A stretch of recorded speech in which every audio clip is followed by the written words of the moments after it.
Hey, everybody. Welcome back to the Comedy Castle podcast. I'm Joel Fregamany. Going to tell you what's going on this week at Mark Ridley's Comedy Castle.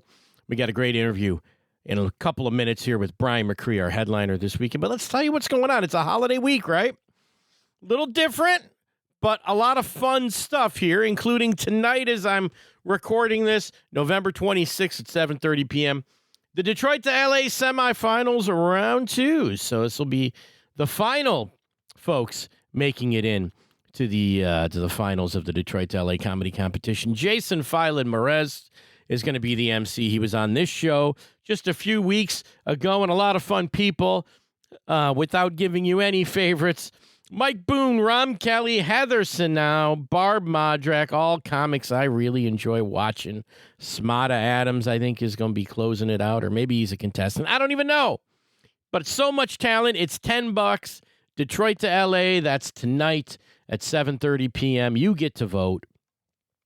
Going to be a great show this evening. And then tomorrow night on Wednesday, we've got a very special night before Thanksgiving show. Yeah, where we give you a little bit of a special lineup. It's 7 comics, so it's not quite the open mic, so people can be doing a little bit more time. Some really funny comics on there. Ella Horwedel, I've seen a million times. Demetrius Fields won Detroit to LA a few years ago. Trey Stewart closes it out, and it's going to be a great night on Wednesday night. So, you don't have to work the next night. You can come out. That's at 7:30. Again, comedycastle.com has all your tickets for these shows. And then Friday night, so enjoy your Thanksgiving on Thursday.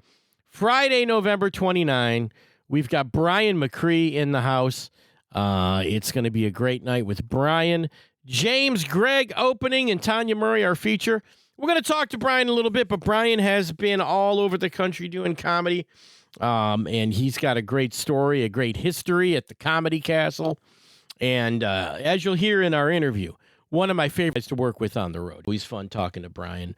And, great show for you on Friday at 7:15 and 9:45. And then we've got Saturday shows.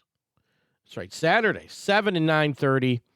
On Saturday night, November 30th, bring the family out to Mark Ridley's Comedy Castle this weekend. So if you got kids, grandparents, they'll enjoy the show with Bryan McCree. He's always fun. He's one of the best guys around, and we'll see him this weekend. All right? Okay. We'll talk to Bryan in a minute, and I'll give you a little more setup on that. But just to finish some things off here, round out Ben Bailey last week. Great talk with Ben. That continued over the weekend. Some of the best shows of the year, I think, that Ben Bailey, John Bush, and Kate Brindle put on this past weekend. Really fun. Ben's a great dude to hang with, to talk to. Seems like a great guy. He does a bit about how he's not Mike Rowe from Dirty Jobs.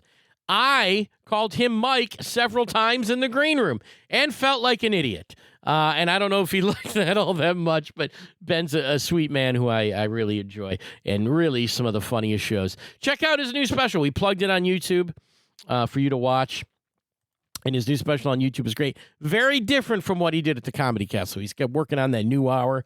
That'll be a special probably sometimes next year, but if you came to the Comedy Castle, you saw a great one. And Bryan McCree this weekend. Let's talk about Bryan. I mean, I've worked with Bryan. Really, he was a headliner when I started.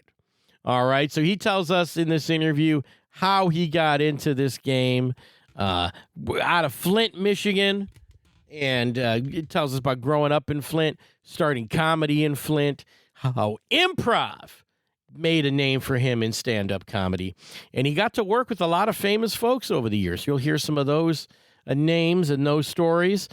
He also comes from a very historic family in Flint, Michigan. He'll tell you about that one. We do a lot of talking about the good old days or the bad old days, as I think the story you'll hear at the beginning. Me and him doing one-nighters, 2 comic shows, 30-minute opener, an hour to close. Not always great venues, and you'll hear about those. Those are, I think, funny stories.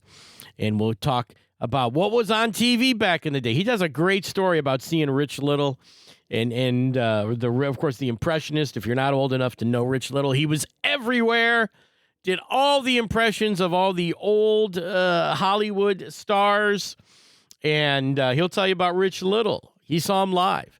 That's a really funny story. There's just so much good stuff. I think for a holiday, you want some comfort. You want something that's going to make you feel, warm inside with your friends and family, and thinking about the old times is something we all do sitting around the Thanksgiving dinner table. And that's kind of what we did here with Bryan McCree. All right. And we're going to listen to this. We'll come back and talk a little bit more and get you out of here, everybody. Here's Bryan McCree.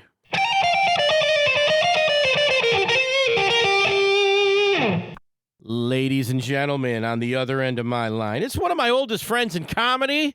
It's always fun to do these interviews with guys I've known forever. Bryan McCree, welcome to the Comedy Castle podcast. Thank you. Good to be here. Thanks for having me, Joel. Yeah, man. I mean, it's been... I just marked a couple weeks ago was my 25th anniversary of comedy. Wow. Yeah. It's a landmark. It is a landmark. And then I'm thinking about, who's around from then. And, you were one of the guys headlining shows when I started. Yeah, I started in 1981. So, yeah, do some math there.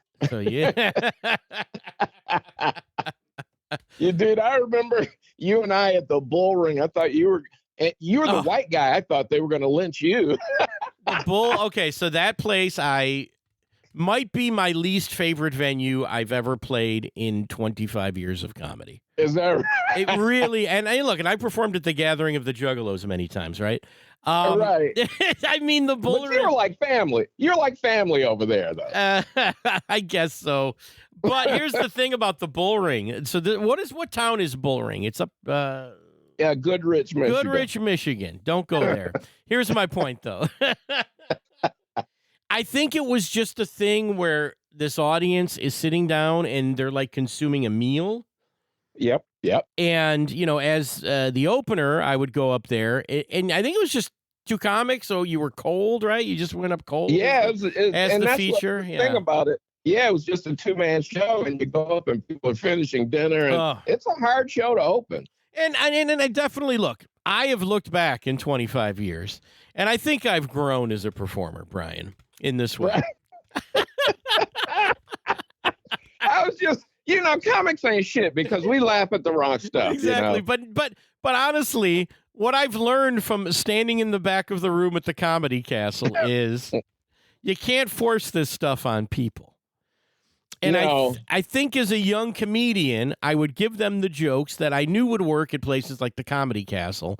And when I got to the Bull Ring, I'm like, these jokes are funny. I know that. I did them at the Comedy Castle last week. And when they wouldn't laugh, I would just double down on the jokes. Yeah. And there's such a different dynamic from Royal Oak to Goodrich. And so what I would do now in that case is, okay, you're not into the jokes. Maybe I would do a little crowd work.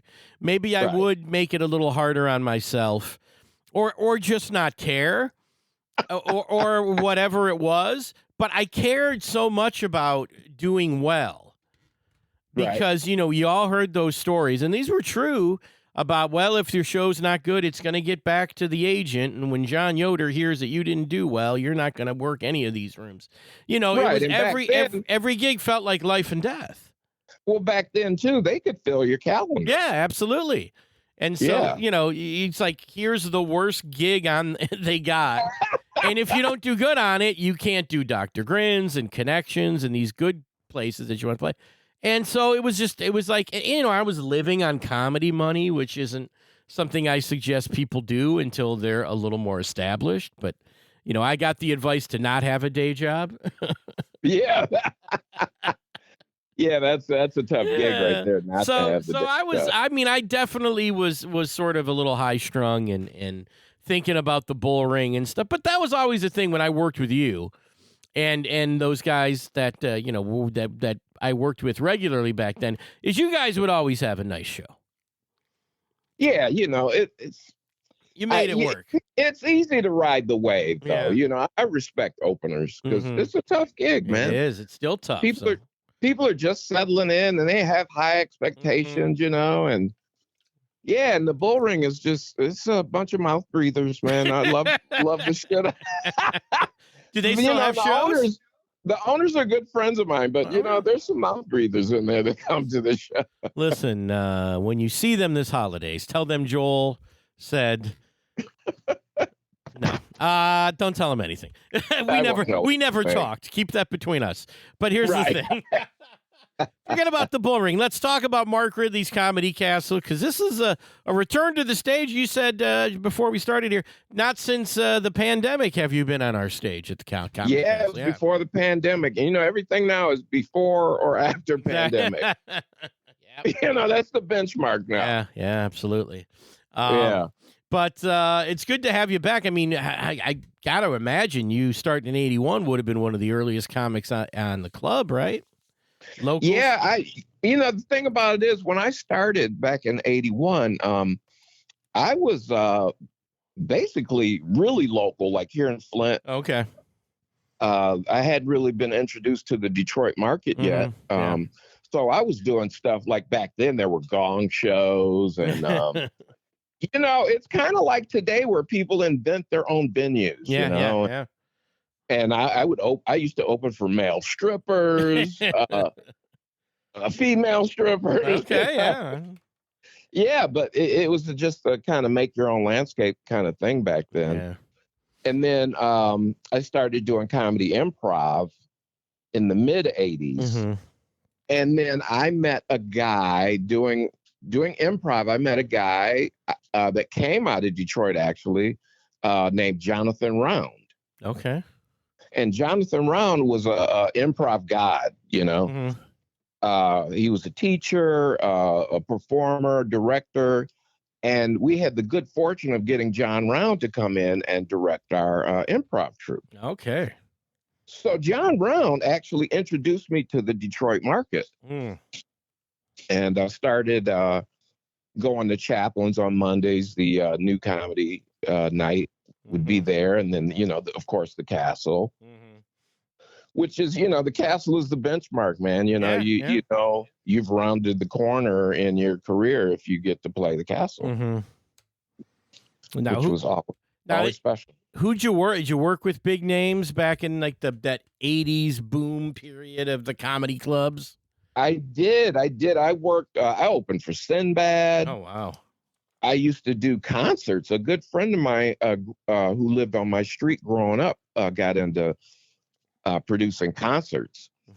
And I opened for the Isley Brothers. Oh, wow. Angela Winbush, Cameo. All right. Yeah, Cameo. Yeah, Word Up. Word Up. So, yeah, I used to do a lot of crazy stuff back then. Nice. Yeah. And the Castle, you know, I'll tell you some history about the Castle, okay. Joel. Yeah. I was featuring for a guy named Mark Boyd. And Mark was nice enough to let me do something very special before him. I proposed to the woman I've been married to 23 years now on stage there at the Comedy Castle. Nice. Well, congratulations. That's me. Thank you. That's me applauding. And as I walk down the aisle in 3 months, I'm applauding 23 years. Oh, so. Congratulations, man. Yes, that will, that if I do 23 years, that'll take me right to the grave. So I'm just like that, Joel. I'm doing the math in my head. Yeah, that'll be good. 23. That's you know. And she'll have a few years to have fun when I'm gone. So that'll be good. All right. We got a little age difference thing. Nothing illegal, but you know. Oh, good. Oh, okay, good. All right. And I never know. It could be up. You know, she could be a senior citizen. We don't know. Hey, you never know. But you know, that thing that starting out in comedy, improv. Now that took you places, right? That you were known as an improv guy to some degree. Yeah. Yep. Known as an improv guy. Matter of fact, one of the early. Hey, stop it. My dogs, man. I you know, it's like I got this red Doberman. Oh. And yeah, he doesn't fuck around. I feel bad for him because I almost wish we lived in a worse neighborhood so he'd have more work to do. Right. But we live in a nice middle class neighborhood. Yeah, okay. You know, it's bullshit crime. I hear you. Yeah. So anyway, what the hell was I talking about before? Improv giving you opportunities. Yes, yes. So actually we started at the we did gigs at the Holly Hotel Oh, yeah. There you go. back in the mid 80s, and that was my introduction to that venue. So yeah, the improv opened a lot of doors for me in the stand-up world. Nice. Yeah, because improv now, I don't know. I feel like it's all stand-up now. Improv guys just kind of, it's sort of cyclical a little bit, isn't it? It's weird. It seems like improv is coming back a little bit. Right. Yeah.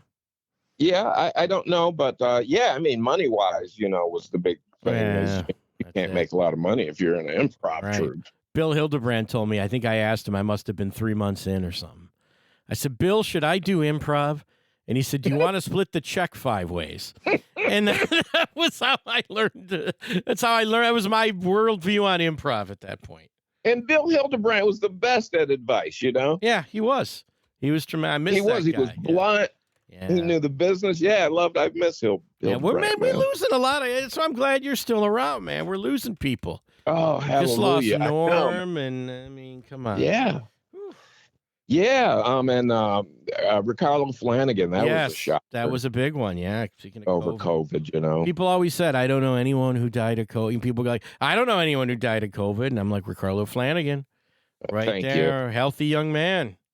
Yeah. I know a shit ton of people. Those people that don't believe COVID was real. It was fucking real as hell around here. Sure was, man. People were dropping like flies, dude. Well, but we're doing better now. It's the holidays coming up because you're really performing, Black Friday with Bryan McCree, Comedy Castle. But that's always a big night at the club. That night after Thanksgiving, families are together. People are in from out of town. People make it out to the Comedy Castle. Yeah, people are sick of each other by Friday. They've had dinner. They've tolerated grandma's shit. They're ready to get out of the fucking house, man, and go see some comedy. Have a drink and a laugh with you, dude. It's hell yeah. And Black Friday for me is because it's just Friday. I didn't want to go there, but I know you wanted to, Joe. No, I set you up, baby. Thank you. You lobbed that. You lobbed it right in there. Appreciate it. You got holiday plans? What do you do on Thanksgiving? Well, I'm gonna spend it with the white folks. Yeah. Okay. Yeah. I've got white people, Joel. Yeah. All right. Doesn't that sound like that's all right? Doesn't that sound like an affliction? Listen, I'm marrying into a half Middle Eastern family, so Oh, there you go. So you'll understand. Very quickly. I got Italians, Middle Eastern people, Chaldeans, the whole thing. And see, people don't realize how complicated it is celebrating holidays interracially. With black and white people, for instance, like just with the menu alone, Joe, you don't know what to serve. I mean, think about it. Collard greens versus green beans. Sure, there you go. Sweet potato pie versus pumpkin pie. There you go. Rock versus powder. You got choices, people. I didn't set you up for that one, but that was slick. I got to give you all props on that one, baby. I like that. Thank you. Thank you. I'm a comic. You are, man. You got jokes. I always loved I loved your. I mean, that's one of the things I'm really forward to seeing your set again. I can't remember the last time I saw. Because I was telling you before we started, I'd only see guys at the Comedy Castle because you and I would be at the Holly Hotel and all of the Bull Ring and stuff, just constantly together. Yeah, we worked a lot together. Doing these little shows and always having fun with you off stage. It was always one of the things that I enjoyed. And you saved me once. You remember saving my gig that I booked? Do you remember that one? Oh, yeah. Your guy bowling alley. In New York or something, right? The guy was trying. I'm not going to say his name because I like that guy, but he really. We all like it. He hurt me. He hurt me that day. Bruh, I get it. He's hurt me before too. Yeah, so. And he just called. I get a call. So I was booking it was a Commerce Township bar in a bowling alley. Which sounds terrible, but it actually was a nice room. It actually was a little nice room. You'd be surprised how good bowling alleys can be, right? Right. And I'm just, and this is the thing, I'm already working at the Comedy Castle every night, so I'm not even at this venue most nights for the show. I'm just putting it together, trusting comics that I've met all the way down the road, and it must have been 3:00 on show day, for an 8:00 show. I get a phone call. I'm trapped in New York and I can't make it. And I'm like, "Are you kidding me?" And I was like, "Who do I call in?" You might have been the first call I made, and you came out and did it that night. It was awesome to be able to do that, man. Yeah, I know how that feels. That is Oh, a helpless, it's the worst. horrible feeling because they're counting on you. Yeah, yeah. See, that's Yeah, the thing. you don't want to be up there roller skating and twirling plates and shit. But see, without me being there, I don't even know who else I had booked on. I don't even remember who was booked on that show. But my goodness, the lineup! If you didn't say yes, I'm not sure how deep how deep I go into the Rolodex. You like I said, you were probably the first call. So, I appreciate it. Glad you tried. because there's certain guys where you just go, hey, here's the deal. I got booked 2 guys to replace the guy that's stuck in New York, or I gotta do this. Right. We get Bryan McCree out there. Yeah. That was so nice of you, man. That was amazing. Oh, not a problem, dude. You're a friend. Thank you, man. I appreciate that. Well, let's talk about Flint. Growing up in Flint. Flint. Yeah. Growing up in Flint was the best. Was it? I'll go out. Flint was booming, right? It was booming. It was a shop town, man. Everybody had a job. Yeah. Even the bums had jobs, there were no homeless people. Yeah. Back then you at least had a fucking car to live in. Yeah. But Flint was the best growing up. Yeah. And as you know, I'm from a historical family here, so it was a little different for us also. Tell everybody about that. Yeah, my Uncle Floyd J. McCree was historically, you can look it up. He was one of the first black mayors of a metropolitan city in the United States of America. Amazing. Yeah, so that was a whole mind fuck right there being related to him. And, this is a man who, which I didn't realize the threat he was under back in the 60s. In the 60s? That's when he got elected, the 60s? Yeah, wow. 66, dude. Yeah. So, and I went to visit my uncle one day at his office with my dad, and he kicked back in his chair, and I saw his pistol on his hip. I was like, oh, oh, fuck. What is happening? Uncle don't mess around. Yeah. But come to find out, he had received death threats. And it was crazy back then. That's wild. Yeah. We lost him back in 1988. He died. He didn't. We weren't at the mall, So, but it was the biggest funeral I'd ever seen in my life, really? Joel. Yeah. Well, that's amazing, that first, I know growing up with Coleman Young in Detroit, that man was a god in Detroit, first black mayor of Detroit. Yeah. Yeah. Now, see, my uncle wasn't as bombastic as as he was, but my uncle was smooth, man. Nice. Yeah. So that was different. Yeah. But I always tell my kids they missed it. Because Flint was the best. I remember riding my bike down I-69 when it was just dirt when they were building it. Man. Yeah, they split. Yeah, I remember they split our neighborhoods up, and good friends of mine got trapped on the other side of the freeway. Really? Well. Yeah, and we had to go to different schools. And but see, you have that easy access to Port Huron whenever you want. You're right. That's just what all the Flint residents wanted. Like. Easy access to Port Huron. Right? Yes. Get me to the Blue Water Bridge. Sarnia, here we come. There you go. That was Sarnia. Sarnia, matter of fact, that's one of the places I opened for strippers at. Well, they had the good strip clubs back then. Oh, they might still. I don't know. I haven't been to Sarnia in a minute, but it's been a long time. I go through there sometime. But that was back in the full Bush days, Yeah, right. women take it down to the bare floor now. Yeah, right. Yeah, well, that was being a 19-year-old in Detroit, that was our thing, right? You go to Windsor. The Windsor Ballet, as they called it. Is that what they called it? Yeah, because you could drink over there, too, You could drink over there, and the girls were fully naked at the strip club. It was amazing. Now, let me ask you this, speaking of back in the day, did you ever work, was it Leo DeFore's club was under the strip club, or it was over the strip club? Did you ever do that gig? You know what? I never did Leo's. I heard that story about that one, yeah. Yeah. Being from Flint, it might as well have been another country back then. It was just, it's easy for Detroiters just to cross the bridge. Yeah. It's more than an ocean for brothers coming from Flint to cross the bridge. Where am I gonna stash my weed, Joel? But now I feel like when you leave Detroit, it almost doesn't end, and then you're in Flint. Like, it's so developed north now, along I-75 through Grand Blanc and all that stuff, that it kind of never ends. It really doesn't, even down like 24, because I met my wife in Oxford. Okay, yeah. At another long lost club we probably did together, Miss Kitty's. Yeah, remember Miss Kitty's? Yeah, sure. That's had a couple of different names. I think they ran a show there recently. Someone was telling me. No way. Yeah, I don't know what it's called now. I don't know, but we were talking about something that was Miss Kitty's, and then it was something else. But yeah, go ahead. Yeah, so I met her there, and there was nothing in Oxford back then. Yeah, exactly.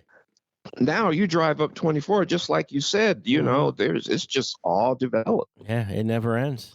So Flint is and Detroit are joining. Pretty much. I mean, Flint's becoming a Detroit suburb, right? Becoming a Detroit suburb. It's really. Yeah, that's another thing that cracks me up about Detroit. You know, everybody says they're from Detroit. 5 people are actually from Detroit. I'm not. Well, look, I'm from Ferndale. I'm just outside. Yeah, see. 9 Mile, baby. 9 Mile, right? that's if you're from out of town, you heard of 8 Mile, right? I'm from 9 Mile. Right. That's one more. That's even harder. One street over. That's not right. famous for shit. That's right. 9 Mile. We do the Pride Parade there. Don't tell anybody, but that's what we do there. Hey. I'm proud of that. Time, that's right? amazing. That's amazing. It's a good time, you know? I love living in Ferndale. I haven't lived here my whole life. Yeah, it's the best. The gays are underrated, man. You got to give them props. And it's a nice, diverse community that I'm living in. And I'm all right. I heard that. That's cool, man. I love it. Because where I used to live. Where was that, Joel? Clinton Township, Michigan. That's where I grew up. Oh, dude, the home of freaking, yeah. Oh, it's so bad now. I got family out there. I got to go out there. And man, I'm telling you, it was Democratic blue-collar people out there when I grew up there. Really? It is Trump Central out there now. It is F-150s with Trump flags. Oh. Yeah, I don't think because we used to play Chaplin's East out that way. And, it's always been kind of red out there in my lifetime. Nah, it's I remember. And I'm not making this up, and I say this with all due respect to you and your people. We were probably 2 months ago, so before the election, I was out that way, and I stopped at an intersection, and on one corner there was a giant thing of Trump flags and Trump merchandise set up in the parking lot that was being sold by black people. Nice. I'm not making that up. Hey man, I saw a similar thing in Texas. Yeah. Dude was selling the biggest Confederate flags I'd ever seen in my life. Totally a Mexican. I was like, way to stick it to the man. Now, dude. you can say that this is just some brothers hustling, and if they are, hey, good for them. But trying to make money, right? Hey, they know where the market is. I guess so, but who knows? You would think you want to be Black people have learned to get in where we fit in. Exactly. And we're gonna hustle. Oh, yeah. Well, doesn't matter. Here's the thing, though. In Trump's America, though, this is probably a good time to be anti-Trump as a comedian, I would think. It's just so hard to talk about it, though. People are so insane. It is. I don't get it, man. Yeah. And you got to understand those people are in the audience, and maybe there are things. I always say, like when I'm teaching comedy class, I always say, like, if you want to talk about Trump's hair, anyone will laugh at that. Doesn't matter if you like him or not. But when you get into the other stuff, they're going to have a and you don't divide the room. It's got to be hilarious. The way I touch on it for a hot second, and it's cute and funny, and then I'm off of it because I feel like unless that's the kind of shit you do, don't fuck with it. Right. Yeah. Because I think people come out to get away from it, actually. Yeah. Yeah. So And I have so much shit to talk about myself. I don't need to talk about that dude, man.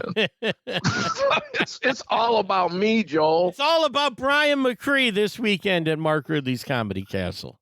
Yeah, tell them the times. 4 shows, yeah. Friday, 7:15 and 9:45. We got Saturday, November 30th at 7 p.m. and 9:30 p.m. Go to comedycastle.com and get your tickets for that. Yeah, come bring the family, Bring 'em not out. the kids. It's okay, you would say, but you know, if you're 18 and up, no? 18? They can 18. Yeah, is it 18 and yeah, up? It's 18 and up. We don't do an all ages show. Occasionally we'll do some all ages show if it's some guy from YouTube or something. But shit, by 18, you've seen it all, right? I mean, I introduced my kids to Eddie Murphy when they were young teenagers. Oh, my God.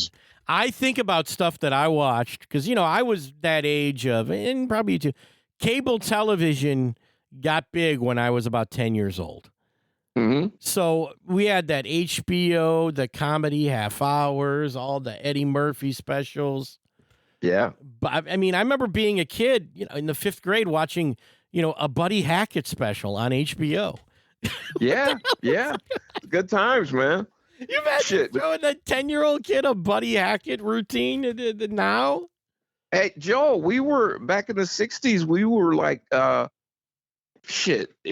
12 down in the basement listening to Richard Pryor. There you go. You know? The Richard Pryor albums and Red Fox and that's because you know our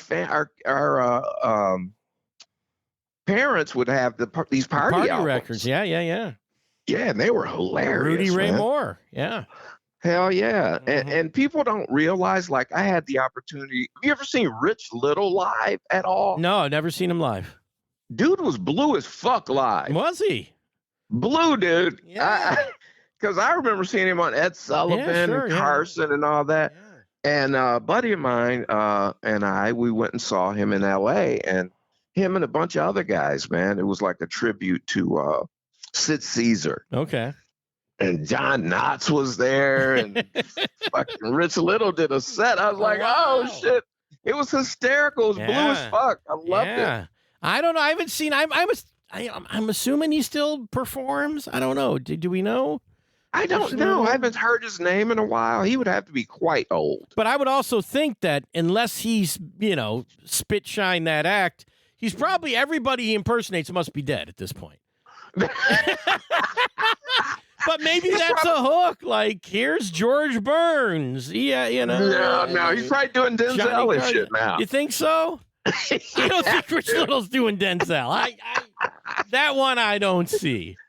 Mike Tyson, he's probably doing the classics, Joel. Those are the new classics. You think he does a walk-in? Do you think there's a Christopher Walken? Of course he'd have to do Walken, right? I think you're going to get a Reagan and a Nixon and Ed Sullivan, Johnny Carson. That's a really big shoe. George Burns. No way. Jack Benny. He would do Jack Benny.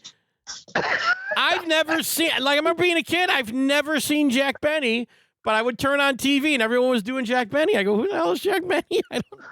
Oh, he was huge, dude. Henny Youngman, you probably don't know who that dude is. I know him all now. I mean, I'm a student of comedy now, but as a kid, you know, you would see, and you did. Some of these people just lived in impressions. They just lived on that way, you know, where you know, you'd see these impressions. Well, how old are you, Joel? I'm 52 years old. So, yeah, you missed a whole genre. You missed a whole I did. lot of years of, you know, old classic Bob Newhart and shit like that, you know. Yeah, it was before the shows. I was just a little bit older than that stuff. The you know, because I remember variety shows, but they were so bad and watered down by the time I was watching them. You know. So what was out when you? What kind of variety shows were back? They wasn't Cher and shit like that. I remember Barbara Mandrell and the Mandrell sisters. Oh, that's remember horrible. that one. Yeah, it was horrible.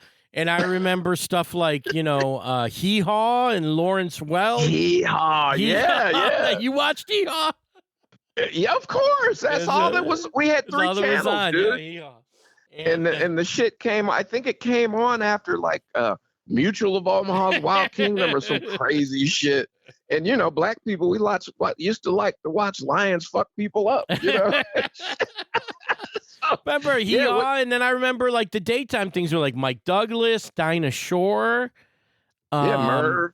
Merv, yeah, and then at night it was really just Johnny Carson. But I didn't even see, Carson and Letterman. I remember being at summer camp like with my family, and they would let us stay up, and I discovered Letterman. Mm-hmm. And in the mid '80s, maybe late '80s, on a little black and white portable television. Wow. Yeah, it was great. You guys were struggling, weren't you? But that was the thing. I mean, you couldn't stay up late otherwise. So. Yeah. You poor kids, man. Nah, it's all good, man. Hey, we turned out all right. Your generation turned out all right. The next generation, I don't know. No, these kids are soft, dude. I don't know what's going to happen. Yeah, but they're smart, aren't they? Are they They're smarter or are they hell. dumb? I don't know. Because some people say they're dumber now because you don't have to know anything. Like you had to memorize stuff because you couldn't just pull out a phone and look stuff up. Well, I think they're super tech smart, but super street dumb, All right. Even my wife is naive, she... I think she's gotten better at it, but I remember the first time she came when I was living out in L.A., she came to visit. We're walking into a drugstore, and some guy's like, hey, and I kept walking. She's like, Bryan, hey, that guy act like he knows you. I'm like, I don't know. I don't know one other motherfucker in L.A. Come on, girl. Fuck out of here. Get with the program, man. That's it. That's the scam. No, that. I did. I remember being a kid, and I said to Mom, I go, Mom, this lady ran out of gas. She needs $1. She's like, no. I'm like, what are you doing? Why are we not helping this lady? She ran out of gas. Yeah, everybody needs $1, dude. I was so dumb. Yeah, you were naive, but that's good, though. And, had my mother given her $1, who knows what a rube I would have been. Well, she taught you were sheltered, which was good that you could be that naive in your world. That was all good. Your mom did a good job. Mom did a good job. There you go. Yes, she did. That's it. All right. Well, let's wrap it up on there. A little family memory, Thanksgiving week. Bryan McCree back at the Comedy Castle. Should be a great week. I'm excited. Be great. 4 shows. Get in there. Get them. Come on. Let's do it. Come on, people. Come on out. No Thursday. No warm-up. No. That's what we call the Thursday night. That's warm-up night. That's right. We got to go right into it hard. Go right into it. Friday. Big crowd for you on Friday night and Saturday. 2 shows each. Bryan, thanks so much for talking to me. I look forward to seeing you this weekend. It was a pleasure, Joel. Thanks for having me on the show. All right, buddy. We'll see you this weekend. Bye-bye. All right, my friend. Bye. All right. Thanks, Bryan. Could have talked all day. I know I say that on this show, but we could have talked all day. We'll talk plenty this weekend. Bryan McCree hitting the stage for the first time in a long time, pre-pandemic. Come on now. You got to come to this one, guys. Also want to let you know, I believe let me just double check this. Is it 2 for 1 this weekend at the Comedy Castle? It is. So come on out to the Comedy Castle. If you buy your tickets online, it is buy one, get one free if you buy them online. So go to our website, comedycastle.com. Buy one, get one free. Come on now. You got to do it. It's this weekend. If you got nothing planned, bring the family out. Everyone will enjoy Bryan. He's one of the good guys in comedy, one of the funniest acts that you will see. I really enjoy talking to him. I've enjoyed working with him. And I want you guys to come out this weekend, all right? Please do that. This week is going to be a good one. Enjoy the holidays. Want to thank everybody for supporting this show all year long. And we're going to we got a lot of great shows in December. We'll have some fun interviews for you then. And really looking forward to this week. Detroit to L.A. Tuesday, night before Thanksgiving, Wednesday. Bryan McCree on Friday and Saturday. You can't do much better than that. Let's get you out of here, guys. Have a great holiday. Come check out Bryan McCree this weekend. We'll catch you next week, guys. Bye-bye.